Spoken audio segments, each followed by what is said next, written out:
ఉమ్. పైన లేత సొరకాయ అయితే ఇంకా బాగుంటది. మీకు అక్కడ దొరికితే తెచ్చుకో ఒకటి. చక్క నీట్ గా సొరకాయ అంతా పీల్ తీసి అది కడిగిన అంటే ముందు కడుక్కోవచ్చు, పీల్ తీసాకైనా కడుక్కోవచ్చు. దాన్ని చక్కగా సన్నగా తురుముకోవాలి. కొంచెం కష్టం అనిపించినా కూడా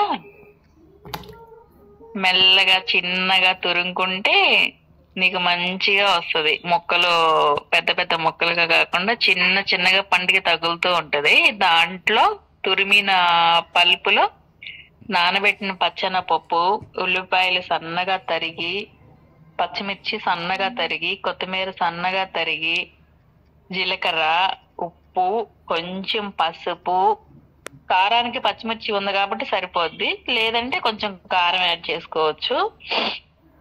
వీటితో పాటు కొంచెం బియ్యం పిండి. ఆల్రెడీ సొరకాయలో వాటర్ ఉంటది కాబట్టి మనం వాటర్ యాడ్ చేయకూడదు.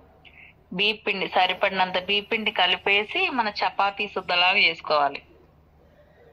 ఆ చపాతీ ముద్దని అట్లా పక్కన పెట్టేసి దాన్ని మనం పెనం మీద పల్సగా దోశలాగా ఒత్తుకోవాలన్నమాట.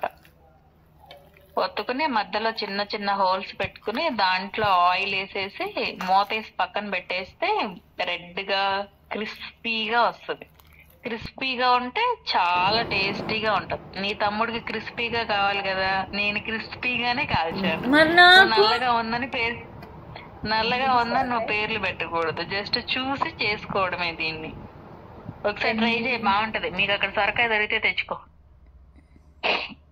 ఇప్పుడు మన